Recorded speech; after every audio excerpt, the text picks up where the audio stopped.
So I saw Five Nights at Freddy's 2, and it's really frustrating. This isn't scripted at all. I have some bullet points. If you haven't seen the movie, don't watch. Just don't. That'd be dumb. If you keep watching, I'm just gonna start the opening Charlie scene. I thought it was really cool. I had some issues with it because it kind of doesn't make sense. If you look at it at face value, Charlie sees something bad happen. Then she goes to a bunch of adults and they're like, "Ah, fuck off, kid." But like, I don't think that would happen. I don't know, like, if a random kid, especially with what she says, she's not like, oh my god, she's not like babbling. She's like, "Please help me. A kid just got taken into the back. Help." Makes no sense that the adults wouldn't be like, "Oh, okay, maybe, let's see what's going on." And also, I'm pretty sure, it's been a couple weeks, I'm pretty sure she speaks to an employee, and he just doesn't give a shit either. Weird little character thing. Anyway, Charlie's like, "You know what, I'm really cool, I'm really good, I'm a protector, I carry people in my arms, literally. I'm gonna go back there and I'm gonna give that Springtrap a piece of my mind." She does, and then the kid is knocked out on the floor of the bathroom. Weird that he's not dead already. And William is washing his hands. Weird.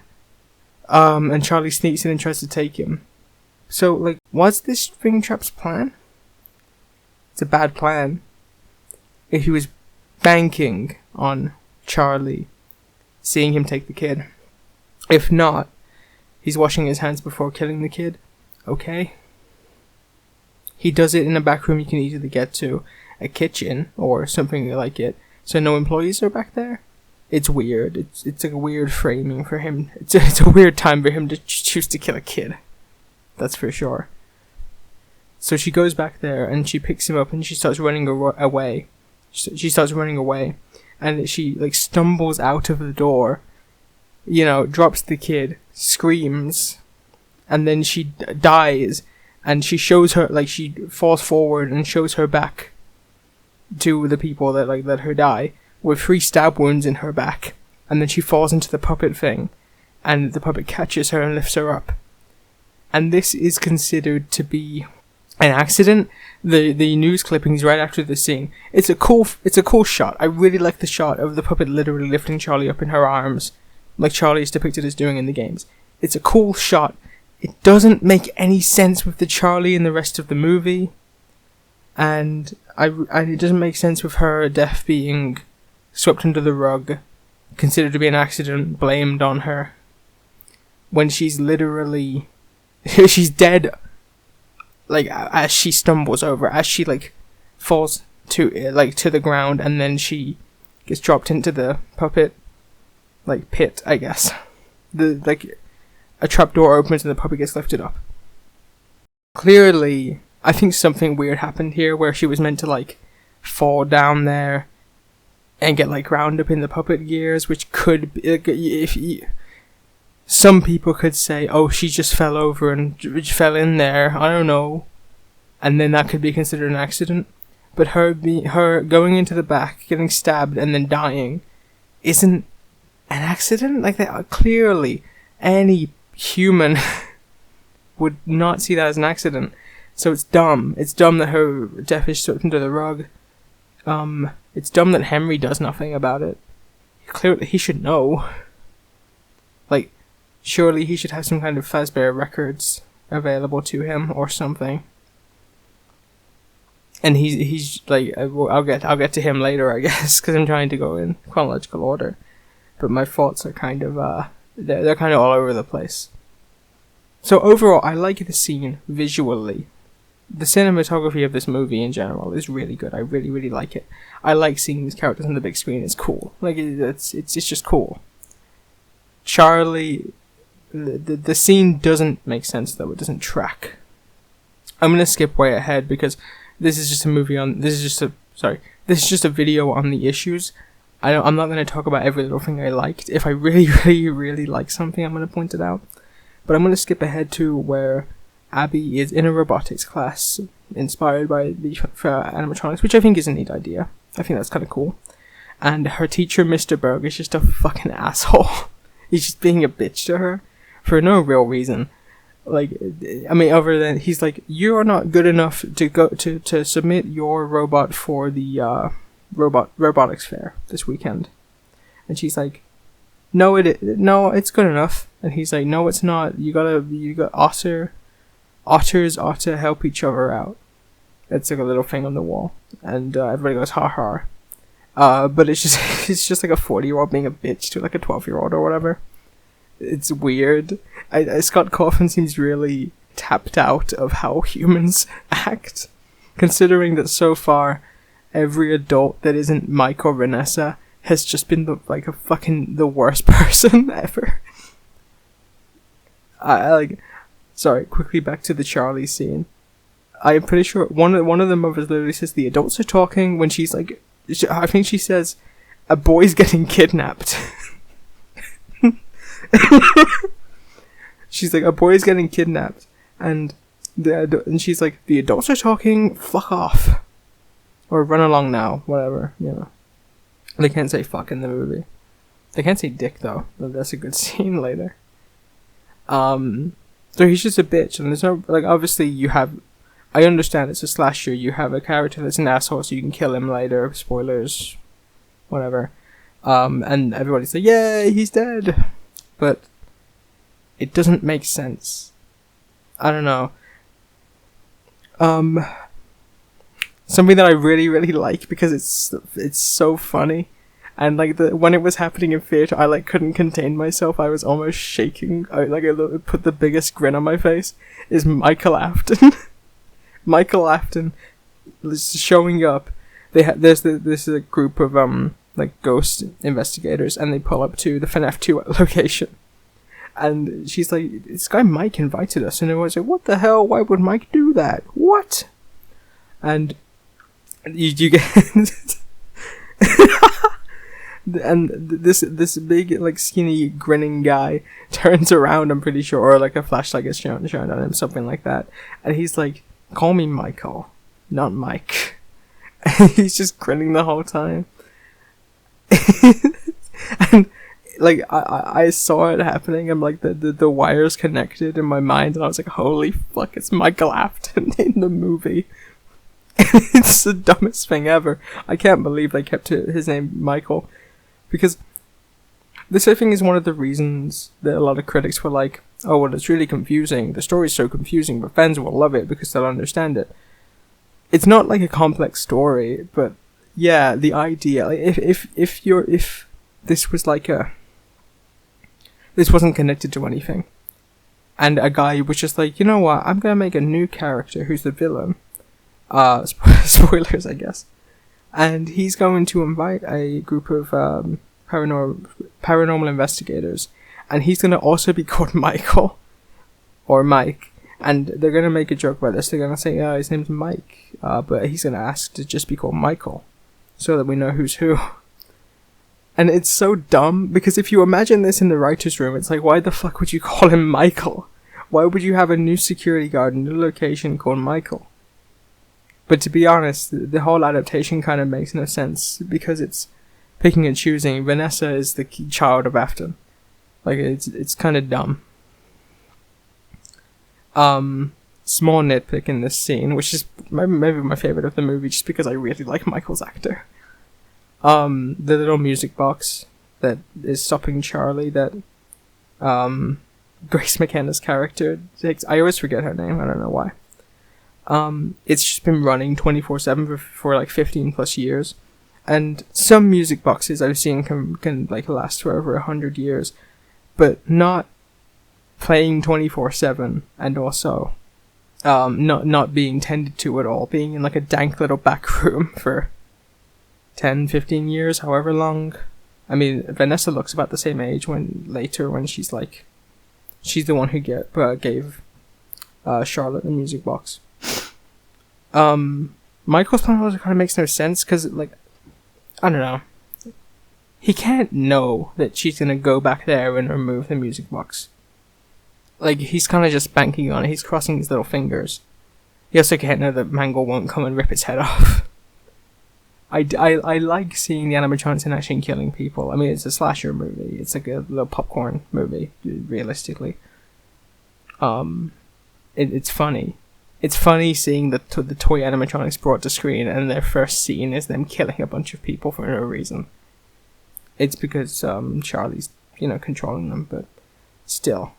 I like the puppets design a lot in the movie. I do not like how she possesses people and how it looks. I understand why. For one, it's easier to get the actors to portray it to a certain extent, and then I assume it's easier. I assume that's why they did it. It's easier to portray emotion if it's Grace McKenna with some puppet makeup and some special effects. Or Abby's actor, I forget her name. With puppet makeup and special effects. Versus the puppet mask that can't really move. It's like you can't really manipulate it because it's plastic. Next thing, I think this actually happened before, but I don't care. In the scene where Abby goes and runs off to the first location, and Mike gets there 20 minutes later or something, they're looking around the room, and I mean it's implied that Mike looked around the whole place, but they're looking in the main room, and they're like, "Where are they? They're gone," or Abby is, and Mike says that they're around everywhere, which means they got blown up. Doesn't really make sense. Whatever. Mike. It's shown at the end of the first movie that he's locked behind a door. Maybe it's covered with a bookshelf or something, but still, I feel like Mike would look around a little more. I would. And he just doesn't find the room where William Afton is back there, spazzing out. He just doesn't, he never finds it, I guess. It's weird that, in this movie, Mike is just incompetent and a bitch to everybody. Except Abby, I guess, but the only scene I can think of where he's a bitch to Abby,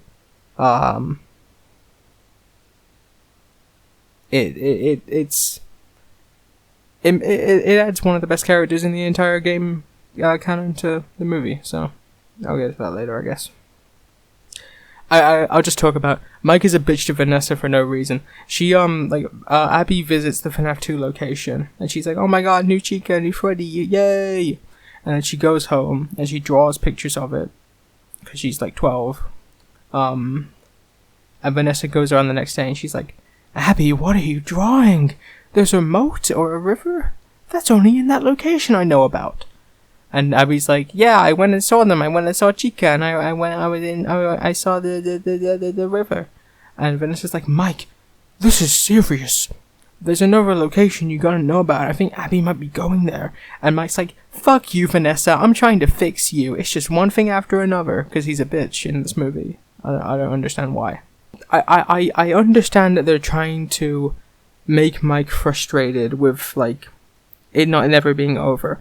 That's fine. It's fine for him to be frustrated with "Oh my god, new animatronics, what are you talking about? Again? It's just one movie after another with you." But it doesn't make sense for him to be frustrated with her when she's giving him new information about how Abby might be in danger. And he's like, "You know what, Vanessa? I'm trying to fix your mental health, bitch." You ever think about that? It doesn't make sense for him. I wouldn't go as far as saying it's a character assassination. I just think Mike's being an asshole for no reason. Maybe it's his time of the month. I don't know. Another thing, Abby can't make up her damn mind if she trusts Mike. At the start of the movie, she didn't get reverted back to being "Mike, I don't like you." She's fine with him coming. She tells him where she's going to the FNAF 1 location. She listens to what he has to say. They kind of bond over it. She gets the Freddy talker, and they see the har doll. It's fun. It's a nice scene, and then she doesn't tell him about the FNAF 2 location or the talker talking to her. Doesn't tell him about Toy Chica. Does none of that for no reason. She would think that Mike, wants her to have friends, cares about those friends, the ghost ones, and therefore she believes that the toys are the same ghosts. So wouldn't she think that Mike would be fine with it and would want to come see them maybe and say, "Hi guys"? Because, he was kind of friends with them to an extent. They made a box for it in the first movie. So it makes no sense for her to be like, "You know what, Mike? I don't fuck with you no more. I'm gonna go talk to Torchica. She doesn't say this, and she, gets manipulated into helping the puppet escape from there. Doesn't really make sense because the animatronics could totally just punch in the numbers. Although I guess Abby being there, never mind. I'm just gonna skip ahead. Like right before Abby goes to that aforementioned robotics place, Mike's like, "I'll be right back. I gotta go talk to somebody," and he goes and talks to Henry. Henry talks to him for 5 minutes, says that his daughter died, does not mention he worked for Fazbear, was a co-founder actually, and then that's told later, and when Mike's gonna run out because he realizes that Abby's in danger, because he realizes the FNAF 2 location is real. Henry's like, "Can you please give my daughter this music box? She loved it. It might calm her down." And Mike's like, "Sure thing, dude." That's the end of Henry in the movie. And when Mike goes to the location, he doesn't take the music box. So Mike's also an asshole to Henry. He crawls in through a little window because the door's locked, I think. And the Withered animatronics are there, and he's like, "Oh, you guys, what are you guys? Some kind of prototypes?" And the movie confirms the Unwithereds. Thank God. Well, not really thank God, I don't care, but the Unwithereds I think are better. Whatever, doesn't matter. If you don't know what that is, it doesn't matter. You know what, while I'm at it with Henry, actually, William's also in like a 5-minute dream scene. I think that's more acceptable than the Henry appearance, because William's meant to be dead, or maybe he's being Ultimate Custom Knighted right now in the back by Golden Freddy. I don't know. But he's like out of commission. He's wriggling around in the Springtrap suit, It makes more sense for him to be haunting Vanessa than him to be, I guess, around. And it's fine that he's only in the little dream sequence. Oh yeah, I forgot to note down, but the baby animatronic, like from Sister Location, is in the fucking movie? What? What are you doing, Scott Coffin? You know what, fuck it, I'll talk about my theory now. I think Vanessa is getting Charlie botted. Charlie, from the original novel trilogy, the main character, Charlie, that's fun, that's a fun crossover, is actually a robot. She died when she was 3, and her father, Henry, turned her into 4 distinct robots that would carry her consciousness, but she would, I guess, get upgraded into them, and the 4th one is a clown. I haven't actually read the full book, so I'm probably wrong about it just being randomly a clown. But the point is, her final form is the same as Baby, or similar to Baby from the games, and Baby's in this movie. I don't think Elizabeth is going to exist. I don't think there's going to be... I'll talk about this later, but I think 4 total Afton kids, too many. It's also too many to reveal.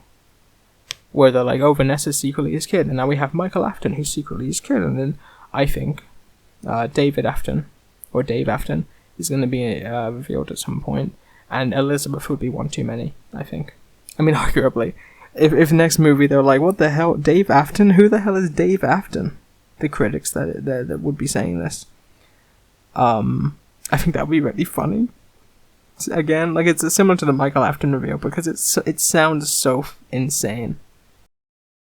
Yeah, I don't think Elizabeth is going to be in the movie, so I think either Baby's going to go nowhere, boring, or Vanessa is a robot. Vanny bot theory. I don't think she's gonna become Vanny at all. That would be weird. The FNAF 2 gameplay scene. I think it's cool seeing the FNAF 2 office and the gameplay of FNAF 2 on the screen. There was a small part of it in FNAF 1 too. Very small. Very minor. This is like a whole 2, 3, 4 minute scene, something like that. Where he's fighting off the animatronics with the Freddy mask and with the flashlight and everything. It doesn't really make sense where he sees the mask and he's like, could this really work? There's nothing telling him that that's what you do, I'm pretty sure. Unless I'm blanking on it, but I'm pretty certain there's nothing there that says, hey dude, if you don't want them to attack you, you should put on a little mask. And Foxy, he's different, you gotta shine a flashlight at him.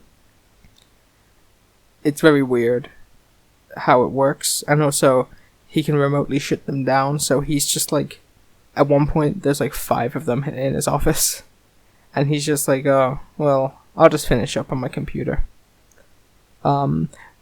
peak scene, most peak scene in the movie, ripping Balloon Boy's head off and throwing it down the hallway. It's the peakest fiction there ever was. I had to stifle my laughs in the theater because I don't like being loud. It was like I can't believe they did that actually. So while this is happening, Charlie is going out in whatever their town is called, the Green Hill Zone, whatever. They're going to Freddy Fest, whatever. Don't worry about it. It's a little event. And Freddy and Bonnie are going to particular houses. Other than, I mean, they're named like Freddy's on Elm Street, haha. Like Friday the 13th. But they're going to particular houses. You'd think maybe it's her revenge plan on the particular adults that caused her to die in the flashback. You'd think that. It's not. They don't look anything like them. Two of them don't have anyone else in the house, which means she's not going after people with young kids. There is one, Toy Bonnie goes after a single mother, I think, and her kid. Not the kid. He didn't try to kill the kid. And Mango tries to kill Vanessa. And Toy Chica's with Abby and kills Mr. Berg.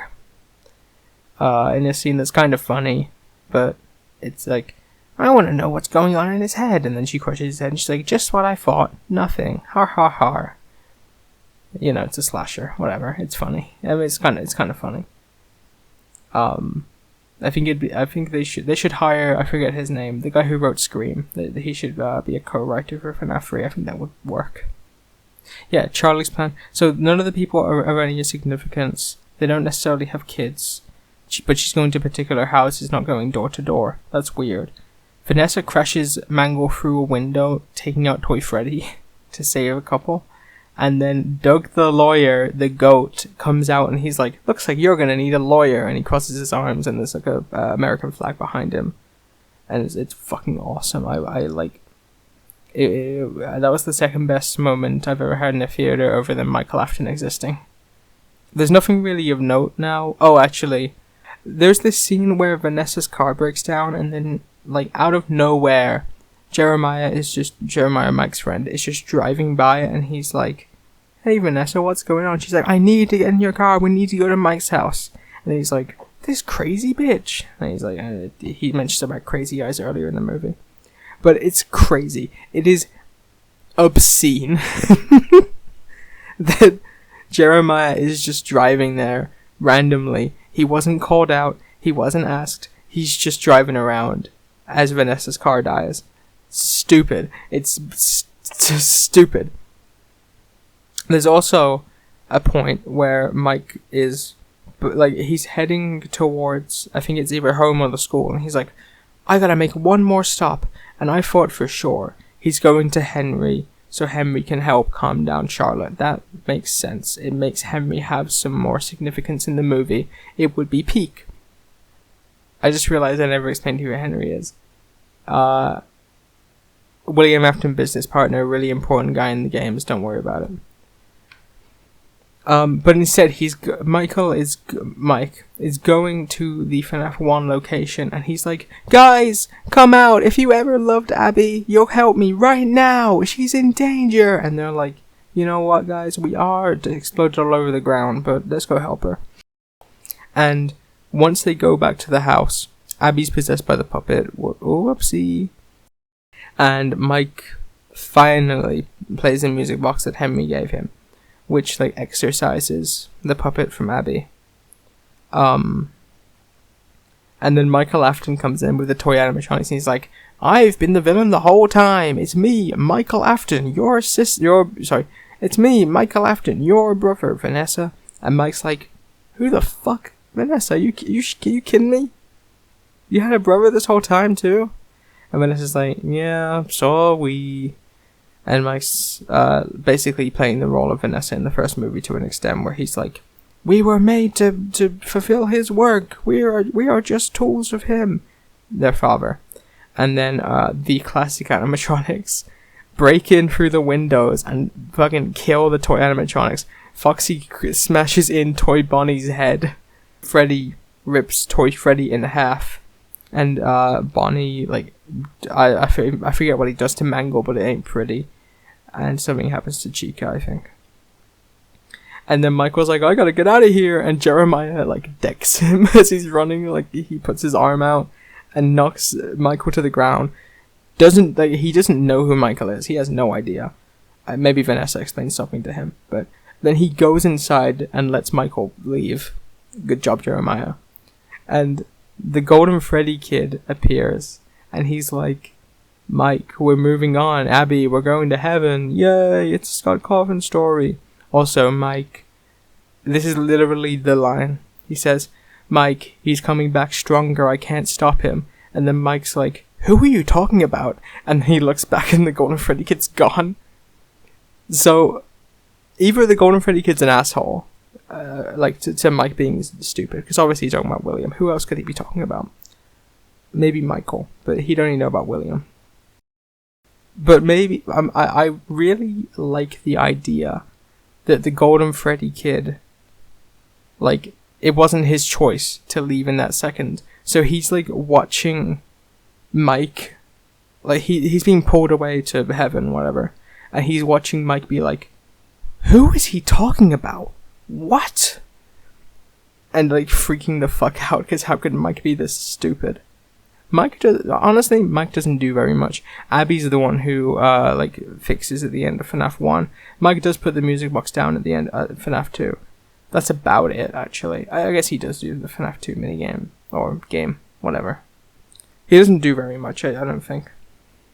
An even bigger issue with this scene is that Golden Freddy is just like, we're gonna go to heaven now, which means, to me, that they could have just fucking chosen to this whole time, but didn't. Which is stupid. This is a whole thing in the games, where, like, the puppet spends years, decades maybe, I'm peeking, decades maybe, setting up Happiest Day, which is like a way of, they're reenacting a birthday party that never happened for the crying child in FNAF 4, where he gets his head bit. So the body of 87, no. They reenact it, they give him the birthday he didn't get to have, and then their spirits can all move on, allegedly. That ending probably isn't canon, but it's a representation of what it looks like, what is needed for a spirit to pass on. I know that the movies aren't the games. I don't need them to have a representation of Happiest Day. It's not satisfying for him to just say, we're going to heaven now, Mike and Abby. Alright?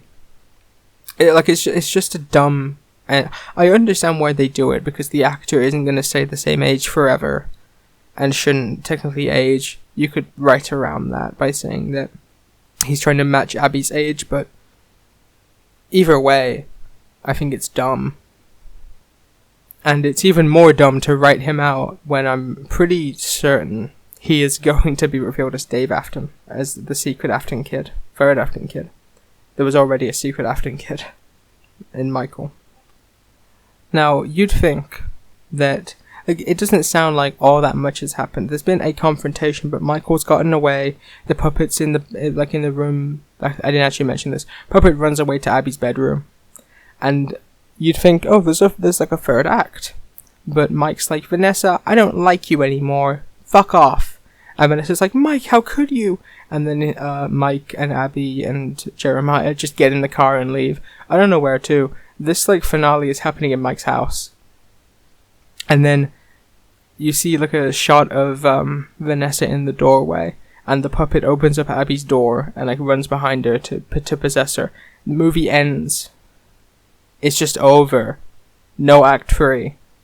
It was, like, I could not believe it. I thought it was fake out credits. That's how, like, that's how awestruck I was. And the movie was just over then. It makes no sense to me. I have 2 more issues. The first one is in the first after credits scene, where we see some people in the original Freddy's location in raincoats, and they're like, it's getting demolished tomorrow, we gotta get everything we can. And they go into the back and they find Springtrap, they find William. and they put a bag over him, and obviously they're going to exhume him, make Fazbear's Fright or something like that for the third movie. And Mike, Abby, probably Vanessa are going to have to go take him down because he's evil. And probably Michael will have something to do, I guess.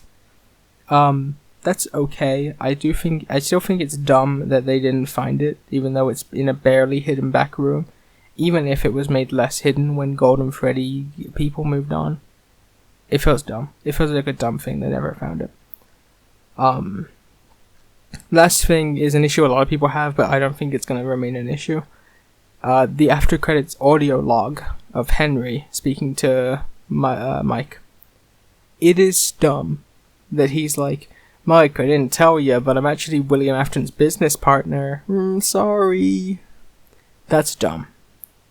But I don't think he's actually dead. A lot of people think he dies at the end because Charlotte comes in and messes him up, but I don't think I really doubt that they kill off Henry.